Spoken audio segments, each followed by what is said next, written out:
Hello friends, study with Devli में आपका स्वागत है। आज की वीडियो में फ्रेंड्स हम बात करेंगे जो डीएलएड सेट मेरे द्वारा लिया गया था उसमें गणित के सेक्शन में बच्चों के कहने पर ये मैं वीडियो बना रहा हूँ और बच्चे कह रहे थे कि सर इसको सॉल्व कराइए, तो कुछ प्रश्न मैं ले रहा हूँ क्योंकि एक ही वीडियो में ये लंबा हो सकता है सेशन। तो आप देखिए प्रैक्टिस सेट 1 के जो सबसे पहले मैंने दिया था उसमें कुछ प्रश्न अच्छे हैं और जो थोड़ा कठिन स्तर के हैं, ठीक है, जो कठिन स्तर के हैं, जो एग्जाम के पॉइंट ऑफ व्यू इंपॉर्टेंट मुझे लगे सोच के, वो मैं आपके सामने हल करूँगा, ठीक है। तो देखिए 101, ठीक, गणित प्रैक्टिस सेट का 101 का सवाल देखिए आप, आपकी डिस्प्ले पे आएगा ये 101 नंबर का सवाल है, ठीक है, कि 60 की घात 15 गुणा गए मल्टीप्लाई है यहाँ पर दिखा, आप देख रहे होंगे 30 की घात 8 गुणा, फिर लिखा है 35 की घात 6, ठीक है, 35 की घात 6 में यहाँ पर वर्ड आपने देखा होगा लिखा है कि अभाज्य गुणनखंड की संख्या होना चाहिए वैसे, लेकिन यहाँ पर लिखा है कि रूट संख्या ज्ञात कीजिए, ठीक है, मतलब रूट के कितने घटक हैं, रूट के कितने घटक हैं, ठीक है। तो फ्रेंड्स प्रश्न समझने वाली बात होती है, रूट के कितने घटक हैं, तो ये प्रश्न आप समझिए, ठीक है। रूट बोलते हैं अभाज्य संख्या को, अभाज्य संख्या के कितने घटक है, मतलब कितनी अभाज्य संख्याएं हैं हमने ये निकालना है, ठीक है। मतलब ये घातांकरण जो हमने चैप्टर पढ़ा है उसमें भी सवाल है कि अभाज्य संख्याओं के गुणनखंड ज्ञात कीजिए कि इसमें कितने अभाज्य संख्याएं हैं। तो ऐसे में फ्रेंड्स आपको पता नहीं चल रहा होगा, सबसे पहले ऐसे प्रश्नों करने के लिए सिंपल से प्रश्न है, इसमें अभाज्य गुणनखंड की संख्या निकालनी। देखिए आधार को अभाज्य बनाना है, हमारा मकसद है कि सबसे पहले बेस को हम अभाज्य बनाएं। अभाज्य किसे कहते हैं, जिसमें केवल उसी संख्या का भाग जाता है, जैसे 2 1 को छोड़ के, जैसे 2 3 5 7 11 13, ठीक है, 2 सबसे छोटी अभाज्य संख्या। तो हमें फैक्टर नॉर्मली 2 3 5 7 में करने पड़ते हैं क्योंकि अभाज्य संख्या यही है, ठीक है, शुरू वाले। तो 60 को हमने कैसे तोड़ना है, तो 60 को क्या मैं ऐसे लिख सकता हूँ, कितना सिंपल है, 60 को मैं ऐसे लिख दूँ, 2 गुणा 2 दूनी 4 4 पंजे 20, 2 दूनी 4 4 पंजे 20 और 20 3 60। देखिए तो यहाँ पर 2 3 और 5, तो 2 2 5 3, ठीक है, अभाज्य है, इनके गुणा करके आपको 60 मिल जाएंगे, ठीक है। इसके बाद देखिए गुणा, हाँ पावर में 15 भी है, ठीक है, मतलब 60 को मैंने ये लिख दिया अभाज्य के रूप में। 30 को मैं लिख सकता हूँ 2 5 10 3 30, ठीक है, सिंपल है, अनुमान से भी कर सकते हैं आप या फैक्टर करके भी कर सकते हैं, फैक्टर भी कर सकते हैं वैसे, आप जिसको नहीं आता है 60 से ऐसे, तो 2 से ऐसे कटेगा, फिर ऐसे करके फैक्टर से भी आ सकता है, ठीक है। तो अनुमान लगा लीजिए 2 5 10 3 30 हो गया, पावर 8 है, तो ये भी अभाज्य है, ये भी अभाज्य, ये भी अभाज्य, ठीक है। 30 को ऐसा लिख सकते हैं, क्लियर है। उसी प्रकार 35 को लिखते हैं 5 7 35, क्योंकि 7 नहीं टूट सकता है, 5 नहीं टूट सकता है, क्योंकि अभाज्य है, अभाज्य संख्याओं के और गुणनखंड आप नहीं कर सकते, ठीक है, क्लियर हो गया। तो आप देख रहे होंगे फ्रेंड्स, बेस देखिए आप 2 2 5 3 2 5 3 5 7, जितने भी आधार मैंने बनाए हैं गुणनखंड तोड़ के, ये सभी अभाज्य संख्या हैं, ठीक है, या इनको रूट संख्या कहते हैं, ठीक है ना। अब कितने घटक हैं, मतलब कितनी संख्याएं हैं, रूट संख्या कितनी है, तो आपको 1 लग रहा होगा, ये 2 लग रहा होगा, 3 ऐसा लग रहा होगा, ऐसा नहीं है। ये सोचिए कि ये 15 जो है ये 2 की घात में भी है, इस वाले में भी है, यहाँ भी 15 है, यहाँ भी 15, यहाँ 15, ठीक है। ये 8 इसके साथ भी है, इसके साथ भी, इसके साथ भी, ये 6 इसके साथ भी है, इसके साथ भी, क्लियर है। तो आप समझ जाइए इसको। तो देखिए 15 कितने बार है, इसके पावर 15, इसका भी 15, इसका भी 15, इसका 15, यहाँ से हटा दीजिए होल पावर से। 8 इसके साथ भी है, इसके साथ भी है, इसके साथ भी है, हटा दीजिए क्योंकि होल पावर है तो तीनों के साथ होगा अलग अलग। 6 इसके साथ भी और 6 इसके साथ भी, यहाँ से हटा दीजिए। तो फ्रेंड जितनी पावर गिन लीजिए, 15 15 15 कितने बार है, 4 बार, 15 चौको 60, प्लस 8 कितने बार है, 3 बार, 8 3 24, प्लस 6 कितने बार है, 2 बार, 6 दूनी 12, ठीक है ना, 6 यहाँ भी है, यहाँ भी 12 बार है। तो इनको जोड़ेंगे फ्रेंड्स आप, 96 जोड़ के आएगा, देखिए आप 4 और 2 6, 6 2 8 9, ठीक है, तो 96 घटक है यहाँ पर रूट संख्या, क्लियर हो गया आपको, ठीक है। तो उम्मीद है आपको क्लियर हो गया होगा, क्योंकि ये 15 इन सभी के साथ है, तो 15 1 2 3 4 बार काउंट होगा, 15 की इसके साथ भी है, इसके साथ भी उसी प्रकार, ठीक है। तो रूट संख्याओं के यहाँ पर 96 घटक हैं। तो अकॉर्डिंग ऑप्शन अगर आप देखेंगे उसमें, तो अकॉर्डिंग ऑप्शन सी वाला आंसर सही बैठता है, ठीक है। तो उम्मीद है आपको ये समझ में आ गया होगा। इसके बाद अगला प्रश्न लेते हैं, ठीक है। तो फ्रेंड्स आप देखिए, इसकी दूसरी भाषा है कि अभाज्य संख्याओं के गुणनखंड ज्ञात कीजिए, इंग्लिश में फाइंड द प्राइम फैक्टर्स, ठीक है, प्राइम बोलते हैं अभाज्य को जिसमें केवल उसी का भाग जाता है। तो आप देखिए सारे प्रश्न आप ऐसे करेंगे, ध्यान रखिए आप, ठीक है, इंपॉर्टेंट है एग्जाम के पॉइंट ऑफ व्यू। इसके बाद देखिए फ्रेंड दूसरा प्रश्न लेते हैं, दूसरा प्रश्न आपके डिस्प्ले पर। इसके बाद देखिए फ्रेंड्स नेक्स्ट प्रश्न है प्रैक्टिस सेट का 103वां प्रश्न। तो इन प्रश्नों को आप ध्यान से कीजिए फ्रेंड्स, ठीक है। ये समय कार्य का इंपॉर्टेंट क्वेश्चन है जहां पर बारी बारी से काम होता है, ठीक है। मैंने पूरा प्रश्न लिखा हुआ है, आप डिस्प्ले पर देख लेना। देखिए यहाँ पर प्रश्न वही कह रहा है कि ए किसी काम को 15 दिन में कर लेता है अकेला, बी उसी काम को 20 दिन में अकेला कर रहा है, ठीक है, अकेला कर देता है, कैपेसिटी एफिशिएंसी अलग अलग है, ठीक है। अब यहाँ पर एक कंडीशन है फ्रेंड्स, ठीक है, वर्क एंड टाइम का इंपॉर्टेंट टॉपिक है और काफ़ी कन्फ्यूजन भी होता है कि बारी बारी से काम करें, मतलब अल्टरनेट डेज, आज एक आया फिर एक कल आएगा फिर वो परसों आएगा फिर ऐसे करके, ठीक है, एक दिन छोड़ के काम करें। और शुरू काम यहाँ पर दिया है बी ने शुरू किया, ठीक है, तो यहाँ पर बी ने काम शुरू किया, ऐसा क्यों दिया गया है मैं आपको ये बताऊंगा अभी, ठीक है। और इस प्रश्न को कैसे करें, ठीक है, इन प्रश्नों को कैसे किया जाता है उस पर आप विशेष ध्यान देंगे, ठीक है। तो आप देखिए फ्रेंड, पहले दिन बी काम करे, अब बारी बारी से अलग अलग कैसे निकालेंगे। सबसे पहले हम इनकी अकेले की एफिशिएंसी निकालते हैं, ठीक है। मतलब ये है ए किसी काम को कितने दिन में कर लेता है अकेला, 15 दिन में, और बी कितने दिन में कर रहा है, 20 दिन में कर लेता है अकेला, ठीक है। अब पहले कुल काम तो निकाल लें हम कि कुल कितना काम करना है, मतलब कुल अगर काम को आप कुर्सी बना लो, चेयर बनानी है, तो कुल टारगेट भी तो होगा, मतलब कोई टारगेट होगा ना कि इतना काम करना है, ठीक है ना। तो हम ये मान लेते हैं वो टारगेट जो होता है वो इन दोनों का एलसीएम होता है। हमेशा ध्यान रखिए, कभी भी जो दिन दिए रहते हैं कि ए किसी काम को इतने दिन में करता है, बी उसी काम को इतने दिन में करता है, तो हमेशा ये ध्यान रखिए फ्रेंड, जो उनका एलसीएम होता है, ठीक है, जो उनका एलसीएम होता है वो ही उनका टारगेट वर्क होता है, उतना काम करना पड़ेगा कम से कम, ठीक है। जो 15 से भी कट जाए, 20 से भी कट जाए, लोएस्ट कॉमन मल्टीपल जो कि 60 आएगा फ्रेंड्स, 15 से को 60, 20 या 60, क्लियर है। मतलब उनको 60 काम करना है, टारगेट होना कितना है, 60 काम।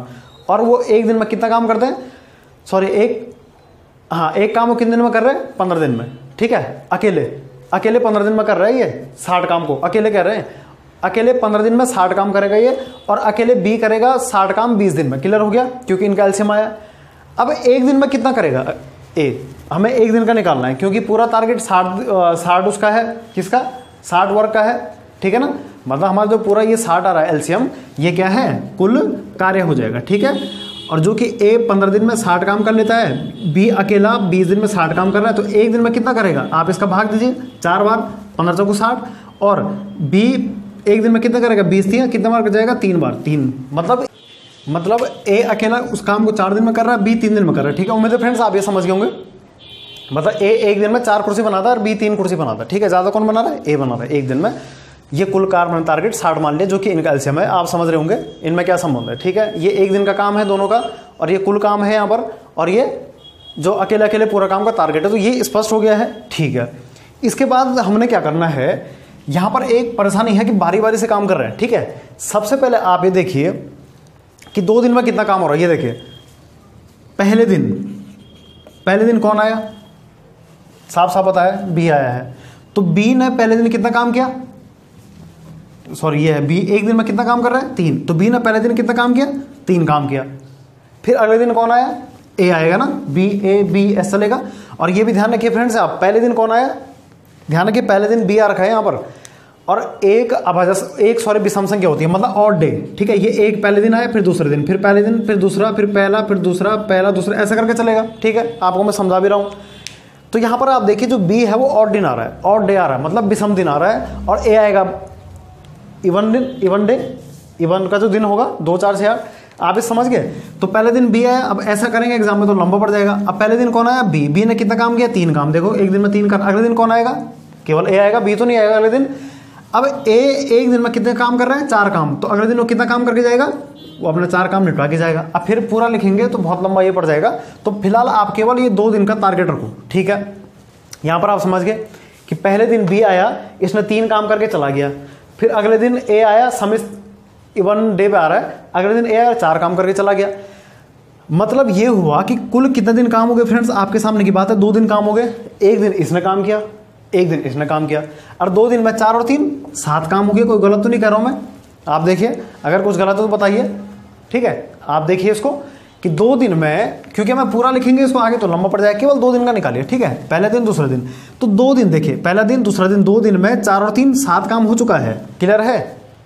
2 दिन में 7 काम हो चुका है, हमने 60 काम करना है, ठीक है। आपने देखा होगा कि यहाँ पर एलसीएम 60 लिखा हुआ है, और अभी केवल 7 ही काम हुआ है 2 दिन में, ठीक है। अब ऐसा काम करो कुछ आपकी इस 60 के नजदीक पहुंच जाओ, यहां भी गुणा कर देंगे उसका और यहां भी कर देंगे, क्योंकि हमें इतना काम करना है ना, हमें तो 60 काम करना है, और अभी तो पूरा 60 में 7 घटा दिया, 53 काम और बचा हुआ है। तो एक काम करते हैं, अगर इसके नजदीक, लेकिन इससे कम होना, 7 8 56, 7 9 63, ज्यादा हो रहा है इससे। अगर मैं यहां पर 8 का गुणा कर दूं, और यहाँ भी 8 ही का करूँ तो देखो 7 8 56 जो कि 60 के नज़दीक है। इसका मतलब यहाँ भी 8 ही करूँगा। हाँ 8 दूनी 16 दिन, 8 दूनी 16 दिन में 8 सत्ते 56 काम हो चुका है। कोई दिक्कत है फ्रेंड्स यहाँ तक? आप देखिए 8 का गुणा क्यों किया? क्योंकि मुझे इसके नज़दीक जाना था, क्योंकि अभी 7 ही काम हुआ था। और 8 का यहाँ क्यों किया? क्योंकि दिन भी तो बढ़ेंगे ना, अगर काम करने के ज़्यादा काम बढ़ेगा तो दिन भी बढ़ेंगे। इसका मतलब मैंने 8 दूनी 16 दिन में 56 काम किया। 2 कहाँ से आया था? ये यहाँ से आया था 2 दिन। ये 7 कहाँ से आया? 4 और 3 7। क्लियर हो गया? मतलब 16 दिन में 56 काम हो चुका है। ठीक है, मतलब क्या हुआ कि 16 दिन में कितना काम हो चुका है? 56 काम हो चुका है। अब मैं यहाँ पर कर रहा हूँ 16 दिन में 56 काम, कितना काम और बचा है? 60 काम था कुल, 56 काम हो चुका है, 4 काम रिमाइंडर बचा है। क्लियर हो गया? 60 काम करना है आपको, 16 दिन जा चुके हैं। ध्यान रखिए 16 दिन जा चुके हैं। और अब 17वें दिन कौन आएगा फ्रेंड्स? 17वें दिन कौन आएगा? ध्यान रखिए 17वें दिन कौन आएगा? 17 सम है कि विषम संख्या है? बताइए। विषम संख्या है। 17वें दिन आएगा विषम वाला। अब विषम कौन है? बी है, क्योंकि बी ऑड नंबर पर आ रहा है। आप देखिए पहले नंबर पे था ना, ये 1 3 5 7 ऐसे करके आएगा। इसका मतलब 17वें दिन बी काम करने आएगा और वो कितना काम करके जाएगा? 17वें दिन बी जो काम करेगा वो करेगा फ्रेंड्स 3 काम, क्योंकि एक दिन में 3 काम कर रहा है वो, तो 17वें दिन मतलब एक ही दिन का काम होगा, 3 काम करेगा। इसका मतलब 17वें दिन जो बी होगा वो 3 काम करेगा। ठीक है, यहां से हिसाब निकल गया। इसका मतलब 17 दिन में कितना काम हो गया? 16 दिन में 56 हो गया था और 3 इसने भी कर दिया। 56 और 3 कितना हुआ फ्रेंड्स? 59 काम हो गया। क्या यहां तक क्लियर है? क्या यहां तक आप समझ गए? यहां तक आप समझ गए फ्रेंड्स कि 17 दिन में 59 कैसा है? क्योंकि 16 दिन में 56 था, अब 17वां दिन आएगा, एक दिन बढ़ गया, 17वां हो गया, 16 के बाद 17 एक दिन। और उस दिन कौन आया काम करने? बी आया, क्योंकि बी 17वें नंबर पे है, वो 17 विषम संख्या है। और बी एक दिन में कितना काम कर रहा है? 3 काम। तो इसमें 3 जोड़ दो, 56 में 3 जोड़ो 59। इसका मतलब 17 दिन तो पूरे लगे 59 काम करने में, लेकिन अभी भी एक काम बचा हुआ है। क्लियर हो गया ना आपको? आप समझ रहे हैं इस चीज को? तो अब एक काम बचा हुआ है, ठीक है, क्योंकि 59 काम हो गया है, 17 दिन हो गए। अब 18वां दिन आएगा। आप देखिए एक बार रिकॉल कीजिए कि क्या हुआ था। ठीक है, यहाँ पर केस है बारी बारी का। ठीक, बारी बारी का केस है यहाँ पर, और धीरे धीरे हमने काम करना है। तो पहले बी आ रहा है, फिर ए आ रहा है, फिर बी, फिर ए। अब आप ध्यान दीजिए 17 दिन में 59 काम हो चुका है। काम कितना है? 60। ये 60 कहाँ से आया था? ये 15 और 20 का एलसीएम आया था। एलसीएम क्यों निकाला? क्योंकि हमें कुल काम निकालना पड़ता है। ए किसी काम को, मैं रिवाइज कर रहा हूँ, ए किसी काम को 15 दिन में करता है, बी अकेला 20 दिन में करता है। तो इन दोनों का जो एलसीएम है वो 60 है, जो कि टोटल वर्क है। मतलब मुझे 60 कुर्सियाँ बनानी है, जिसमें कि अकेला अगर मैं ए को काम दूँ तो 15 दिन में चेयर बना लेगा 60, और बी बना लेगा 20 दिन में। लेकिन अब 15 का भाग जब मैं 60 में दे रहा हूँ तो 4 आया। ये 4 क्या है? एक दिन का काम। अगर मैं बी को ए को काम पे लगाऊं, फॉर एग्जाम्पल मैं ए को काम पे लगाऊं तो वो एक दिन में 4 चेयर बना रहा है, और बी को काम पे लगाऊं ये वाला बी तो वो 3 बना रहा है। कैपेसिटी अलग है, एफिशिएंसी अलग है। तो आप समझ रहे हैं इस चीज़ को? और कंडीशन यहाँ पर देखिए बारी बारी से काम कर रहे हैं। मतलब एक दिन ए आया, एक दिन बी आया, एक दिन ए आया। लेकिन यहाँ पर एक केस और दिया है। पहले दिन कौन आ रहा है? बी। ए क्या होता है? विषम संख्या। 2 क्या है? सम संख्या। इसका मतलब जो विषम दिन है उस दिन बी आ रहा है, और जो सम दिन है उस दिन ए आ रहा है। आप समझ गए ना इस चीज़ को? फिर विषम दिन में बी आएगा, फिर ए आएगा। इस प्रकार हम इसको समझ गए थे। तो कुल क्या हो रहा था कि 2 दिन का निकालना, क्योंकि फ्रेंड्स अगर ऐसा करेंगे तो लंबा पड़ जाएगा ये। तो सबसे पहले देखिए, सबसे पहले बी आया। देखिए आप बोलोगे बी क्यों लिखा है? तो बी क्यों लिखा है? क्योंकि पहले दिन बी आया, यहाँ पर साफ साफ लिखा हुआ है कि पहले दिन बी काम कर रहा है। तो बी एक दिन में कितना काम करता है? 3 काम। ये लिखा हुआ देखिए 3 काम, तो 3 ही आया। फिर एक ही बार है, फिर बी नहीं आएगा, अगले दिन ए आएगा। ए कितना कर रहा है? एक दिन में 4 काम। ये 4 यहाँ है, देखिए 4 कैसा है? 60/15, 15 से 60। अब 2 दिन का हिसाब किताब निकाला मैंने कि 1 और 1 2 दिन हुए, 2 दिन में 4 और 3 7 काम हो गया। क्लियर समझ गए ना आप कि 2 दिन में 7 काम हुआ। अब ये 8 कहाँ से है यहाँ पर? तो मुझे करना क्या है कि कुल तो मुझे 60 काम करना है, और यहाँ पर 7 काम हो चुका है। तो मुझे क्या करना है? इस 60 के नज़दीक जाना है। तो 60 के नज़दीक, लेकिन इससे ज़्यादा नहीं होना चाहिए। तो 60 के नज़दीक मैं एक ऐसी संख्या से गुणा कर रहा हूँ 8 से, जो कि 56 होता है, क्योंकि 7 8 56। और यहाँ भी 8 से करूँगा, क्योंकि 8 दिन भी तो लगेंगे। इसका मतलब 8 दूनी 16 दिन में 8 से 56 काम हो गया। क्लियर हो गया ये? 8 दूनी 16 दिन में 56 काम हो गया। अब 60 काम है, लेकिन 56 हो चुका है। 4 काम अभी बचा हुआ है। ध्यान रखिए 4 काम बचा हुआ है। 16 दिन हो चुके हैं। अब 17वां दिन कौन आएगा? ये सोचने वाली बात है। अब 17वें दिन कौन आएगा? ए आएगा कि बी आएगा? 17 कैसी संख्या फ्रेंड्स? विषम संख्या है और विषम दिन कौन आ रहा है, बी आ रहा है। इसका मतलब अब बी की बारी है, ठीक है। तो जो 17वें दिन आएगा काम करना वो दिन बी आएगा और वो कितना काम करके जाएगा, वो जाएगा 3 काम करके, क्योंकि उसी कैपेसिटी एक दिन की 3 की है। इसका मतलब 17वें दिन बी आएगा, वो 3 काम करेगा। कितना काम हो चुका है, 56 काम। तो इसलिए मैं लास्ट यहाँ पर बताया था आपको कि 17 दिन, क्योंकि 16 दिन ये थे, एक दिन अगले दिन 17वें दिन 59 कैसा आया, 56 में 3 जोड़ा, ये 3 कौन सा, जो बी अकेला काम। इसका मतलब मेरे 17 दिन में 59 काम हो चुके थे, अभी भी एक काम बचा हुआ है। देखिए 60 काम में एक काम बचा। अब कौन आएगा, 18वें दिन। 18 क्या है, सम संख्या, सम दिन कौन आ रहा है, ए।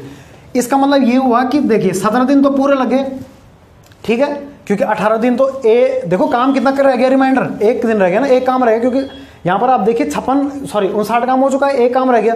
अरे ए अकेला कर रहा है एक दिन में 4 काम, 4 काम की जरूरत नहीं है, हमें तो एक ही काम करना है, ठीक है।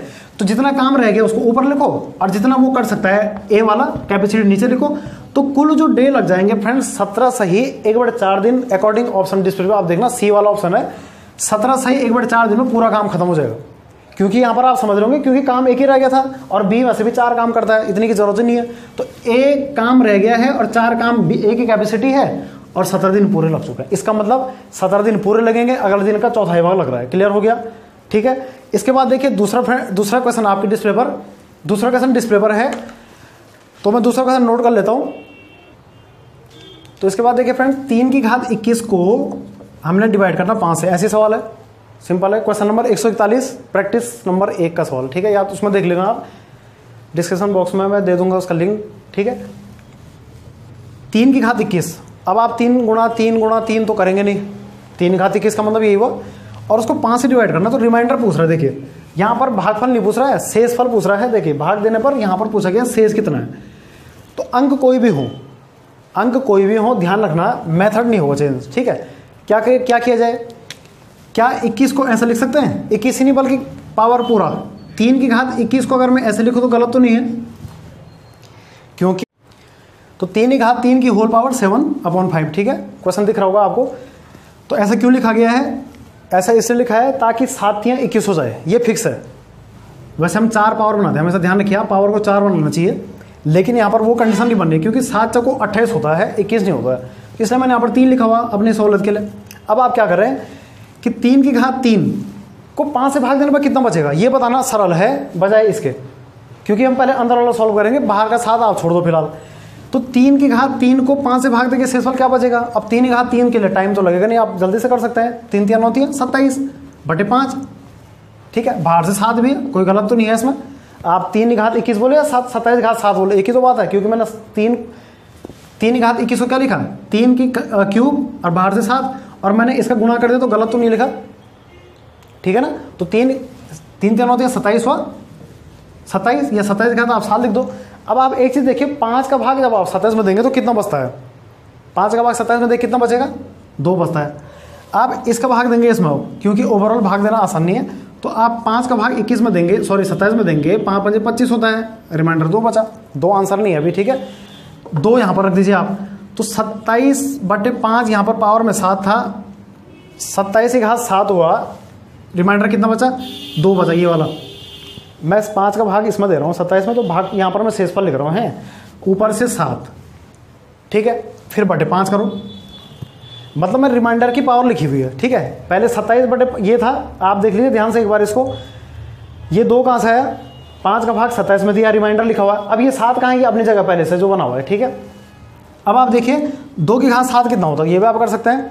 2 दूनी 4 दूनी 8 16 32 64 128, ठीक है। तो 5 का भाग 128 में जब आप देंगे तो दे सकते हैं। तो 5 दूनी 10, 2 बचा 8, 5 5 25, 3 बच रहा है सी पर फाइनली फ्रेंड, ठीक है। तो ऑप्शन नंबर आप देख लेना, ऑप्शन नंबर सी में है शायद, आप देख लीजिए, मेरे पास पेपर नहीं है अभी, लेकिन 3 आंसर है, ठीक है। आप देख लेना इसको, तो 3 इसका आंसर आएगा, ठीक है। मतलब हमने रिमाइंडर को ही उसमें रखना है बार बार इसमें, ठीक है। फिर आप देख लीजिए 3 की घात 21 को लिखा मैंने 3 की घात 3 की होल पावर 7/5, 3 की घात 3 को मैंने डायरेक्टली 27 लिख दिया, 3 3 होती है 27, गलत तो नहीं है, 27 लिखा हुआ ये, और ये 7 हिला नहीं है, ठीक है। अब 27 की घात 7/5 है, यहाँ तक किया था, मैं रिवाइज कर रहा हूँ एक बार। 27 की घात 7/5, अब 2 की घात 7/5, ये 2 कहाँ से आया, तो ये 2 आया जब मैंने इस 5 का भाग 27 में दिया, तो मैंने शेषफल लिखा हुआ यहाँ पर, ये शेषफल है, ये 7 अपनी जगह है, बटे 5। अब मैंने शेषफल की ही पावर कर दी, क्योंकि इकाई में तो वही संख्या रहेगी ना। तो 2 की घात 7 की हम कर सकते हैं, या 2 को 7 बार गुणा करना आसान है बजाय इसके। तो 2 की घात 7 हम किए 128 आया, ठीक है। 2 दूनी 4 ऐसा करके आप कर लीजिए, 10 तक कम से कम आप याद होना चाहिए। तो 7 आए यहाँ पर 128, ठीक है। फिर आएगा 512, सॉरी 256, 512, 1028, 2024 ऐसा करके। तो 128 में दिया जब मैंने भाग तो 3 बच रहा है इस बार, क्योंकि 25 5 125 तो 3 से इस बार। तो फाइनली जो 3 की घात 21 को 5 से भाग दूंगा तो रिमाइंडर कितना बचेगा 3। इस तरीके से आपको ये तोड़ना पड़ेगा, ठीक है। इसके बाद देखिए नेक्स्ट क्वेश्चन है, आपकी डिस्प्ले भी लिख भी दिया है। किसी निश्चित राशि पर 4% प्रतिवर्ष ब्याज की दर से, मैट्रिक से बताऊंगा आपको, ये 2 वर्षों का चक्रवृद्धि ब्याज CI, साधारण ब्याज सिंपल इंटरेस्ट SI का अंतर 20 रुपये है। तो मूलधन निकालना है। देखिए ठीक, एक नियम आप याद रखिए गणित का, 1 साल का साधारण ब्याज और चक्रवृद्धि ब्याज बराबर होता है, ठीक है। चक्रवृद्धि ब्याज साधारण ब्याज में अंतर क्या है, साधारण ब्याज सिंपल होता है और मूलधन पे लगता है, ठीक है। लेकिन चक्रवृद्धि ब्याज क्या होता है, ब्याज और ब्याज लगता है, ब्याज और ब्याज बढ़ता रहेगा। सिंपल सी बात है, चक्रवृद्धि ब्याज का मान हमेशा ज़्यादा रहेगा साधारण ब्याज से, 1 साल को छोड़ के। 1 साल का दोनों का बराबर है, लेकिन देखिए यहाँ पर 2 साल की बात हुई है और अंतर भी दिया है, ठीक है। और CI भी SI भी, अगर आप इसको निकालेंगे एग्जाम में तो आपको हो सकता है कि 1 घंटे में यही सवाल हो, लॉन्ग मेथड है। आपको पता होना चाहिए CI निकालने का फॉर्मूला है, ठीक है। A = P 1 + R/100n-1 से होगा और SI बराबर PRT 100, ठीक है। लेकिन हम इससे नहीं करेंगे, सिंपल सा एक ट्रिक है मेरे पास, D मतलब डिफरेंस। मतलब हो सकता है कि चक्रवृद्धि ब्याज फॉर एग्जाम्पल 4% दर से, पूरी कंडीशन नहीं है, 500 रुपये आया फॉर एग्जाम्पल, और साधारण ब्याज 2 साल का इसी दर से 200 रुपये आया, तो 500 में से 200 क्या 300 इसका आंसर होगा फॉर एग्जाम्पल, ऐसा है। तो मुझे डिफरेंस निकालना, डिफरेंस कब पता लगेगा, जब मूलधन पता लगेगा, ठीक है। लेकिन एक ट्रिक मेरे पास ऐसी है कि मुझे डिफरेंस पता है लेकिन मूलधन नहीं पता है, तो मूलधन निकल जाएगा। D = P R/100 का होल स्क्वायर, बस आंसर आ गया। D = P ब्रैकेट R/100 की पावर 2 स्क्वायर लिखा हुआ है। ये ट्रिक ध्यान रखिए, एक चीज़ 2 साल के लिए लगेगी, ठीक है, 2 साल के लिए। हाँ, अगर 3 साल के लिए पूछा है तो ये ट्रिक नहीं लगेगी, फिर 3 साल के लिए आपको अलग अलग निकालना पड़ेगा। नॉर्मली एग्जाम में 2 साल के लिए ही पूछा जाता है। देखिए 2 वर्षों का पूछा है। चक्रवृद्धि ब्याज और साधारण ब्याज में अंतर बता चुका हूँ, ब्याज से ब्याज लगता है चक्रवृद्धि में, साधारण ब्याज केवल मूलधन पे काउंट होता है, ठीक है। इसका फॉर्मूला है D यहाँ पर क्या है, अंतर, P क्या है, मूलधन, ठीक है। तो अगर आप कर लेंगे, वैसे खुद ही कर सकते हैं, आप मान रख के कर सकते हैं आप खुद ही, इतना टफ है नहीं। देखिए तो 1 साल का साधारण ब्याज चक्रवृद्धि ब्याज बराबर होता है, लेकिन 2 साल का बराबर नहीं होता है। सिंपल सी बात है, 2 साल का CI is greater than SI। ध्यान रखिए, हमेशा चक्रवृद्धि ब्याज ज़्यादा आएगा SI से, ठीक है। बाकी डिपेंड मूलधन पर करता है, ऐसा भी नहीं है, ठीक है ना। तो D कितना है 20, रख दीजिए फटाफट, 20 बराबर P कितना है नहीं पता, R कितना था 4/100 का होल स्क्वायर, ठीक है। स्क्वायर क्यों किया यहाँ पर, 2 क्यों लिखा हुआ है, 2 साल है, ठीक है। 3 होगा तो 3 साल नहीं होगा, 3 साल के लिए ट्रिक नहीं लगेगी, 3 साल के लिए निकालना पड़ेगा, ठीक है। इसलिए पहले बता रहा हूँ मैं आपको। अब 4 का भाग इसमें देंगे तो 25 बार जाएगा, 25 × 100 तो सिंपल है, कट गया। स्क्वायर भी है तो 1/25 गुणा 1/25 2 बार है, तो लिखेंगे 20 बराबर P इंटू ऊपर 1 बचा, 1/25 गुणा 1/25 स्क्वायर है 1/25 मल्टीप्लाई 1/25, तो 25 गुणा 25 625 कर सकते हैं आप, और डायरेक्टली इसको इधर ले आए आप, ठीक है, क्योंकि ये बटे में है बराबर के इस तरफ, तो बराबर के उस तरफ ये हर में है अंश में, तो क्रॉस मल्टीप्लाई होगा, कटेगा नहीं। तो 25 गुणा 25 625, ये इधर आएगा तो 625 गुणा गए 20 बराबर P, ये गुणा हो गया ना यहाँ, तो 625 गुणा 2 से कर दो आप, 625 का 2 से गुणा करेंगे तो 5 दूनी 10, 1 बचेगा, 2 दूनी 4 1 5, 6 दूनी 12, 1250 आएगा, और 1 0 आप और लगा देंगे क्योंकि 20 का भी 1 0 और है, ठीक है।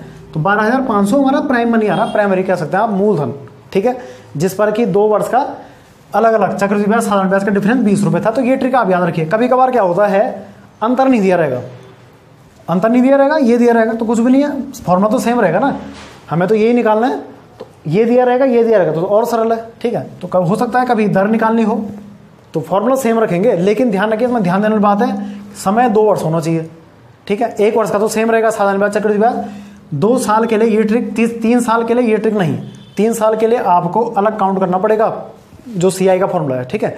तो क्लियर हो गया। तो आपको ये सवाल आ गया होगा, जो प्रैक्टिस सेट का अगला सवाल था, इसको आप देख लीजिएगा, ये शायद कहीं आपको बुक में ना मिले ट्रिक वाली, ठीक है। इसके बाद देखिए नेक्स्ट क्वेश्चन, इसके बाद देखिए, हाँ, क्वेश्चन नंबर 107 प्रैक्टिस सेट का। किसी गांव में, मैंने पूरा लिखा हुआ है, देखिए डिस्प्ले पे आ जाएगा आपके, पुरुष महिला बच्चे इसी क्रम में कि संख्याओं का अनुपात, ध्यान रखना 5 पुरुष नहीं है वहाँ पर, 5 अनुपात में है, ठीक है। अनुपात को संख्या बनाने के लिए x का गुणा करते हैं। 5 अनुपात में पुरुष हैं, 4 अनुपात में महिलाएं हैं, 3 अनुपात में बच्चे हैं, ठीक है, बच्चे कम हैं, ठीक है। अब यहाँ पर नीचे से मैंने परसेंटेज लिखा हुआ है क्रमशः, इसी क्रम में 60% बच्चे जो हैं उसमें लिखा हुआ है साक्षर हैं, क्रमशः 60% साक्षर हैं, 40% साक्षर कौन है, महिला साक्षर है, और 80% बच्चे साक्षर हैं, ठीक है। इतना समझ गया आप। मतलब इसी क्रम में जो संख्या है वो इस रेशो में है और साक्षरता का प्रतिशत भी इसी क्रम में है।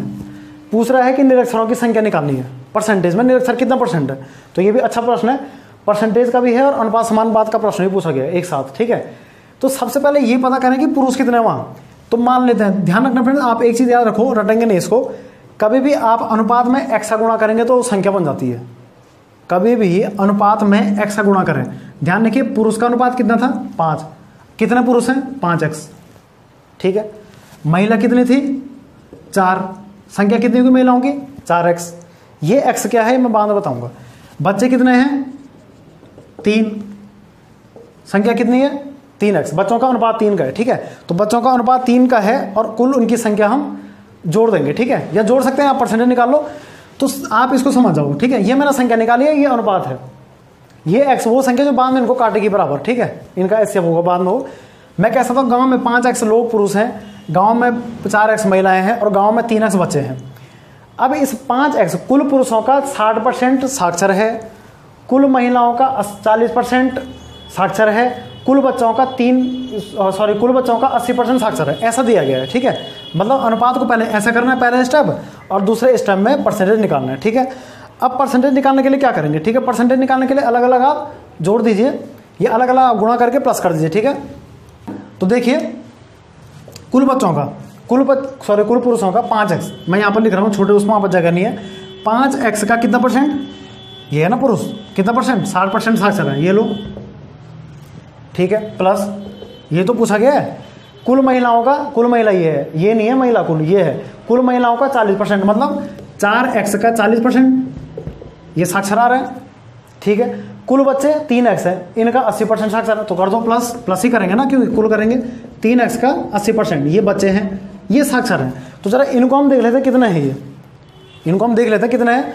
तो आप इनको काट के देख लीजिए कितना आ रही है, 6 पंजे 30, 300x प्लस 400 को 16, 160x प्लस 8 3 24, 240x बटे 100, क्योंकि सबका हर सेम है तो 100 लिख सकते हैं। 300 में 200 जोड़ेंगे 500, 500 में 1 जोड़ा 600, 60 और 40 100, 700, तो मतलब 700x बटे 100, मतलब 100 7 700। मैं कह सकता हूँ कि गाँव में इसके हिसाब जो मैंने सॉल्व किया 7x आया, ये 7x क्या आया, ये आया गांव में 7x लोग साक्षर हैं कुल, क्लियर है। कुल कितना आया 7x साक्षर है, ठीक है। और कुल कितने हैं लोग वहाँ, 5 और 4 9, 9 3 12, कुल 12x लोग हैं। देखिए आप कुल 12x है यहाँ से, और साक्षर कितने 7x, कैसा है क्योंकि हमने अलग अलग सबका परसेंट निकाला जोड़ दिया। 12x कुल लोग हैं और 7 पढ़े लिखे हैं, तो निरक्षर कितने होंगे, 12 में से 7 गया 5x, आप समझ गए।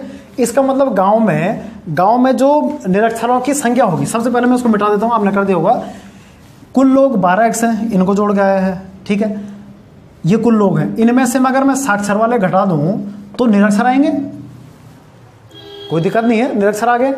अब ये ठीक है आंसर आ गया वैसे, लेकिन परसेंटेज में पूछा है कि निरक्षरों का प्रतिशत ज्ञात कीजिए, तो प्रतिशत कैसे निकालेंगे। तो कुल निरक्षर कितने 5x, कितने पे हैं 12 लोगों पे है ना 5x निरक्षर, तो कुल लोगों पे हमेशा परसेंटेज निकलता है, ठीक है, कुल लोगों पे निकलता है। कुल 12 लोग हैं, 5x निरक्षर हैं, हो गया गुणा 100, सिंपल है। परसेंटेज ऐसे तो निकालते हैं, क्लियर हो गया ना आपको, परसेंटेज ऐसे निकाला जाता है। कुल लोगों पे कितने हैं, 12 लोगों पे 5 लोग हैं, क्लियर है। तो आप काट लीजिए, उससे कितना आ रहा है, x कट गया, ठीक है।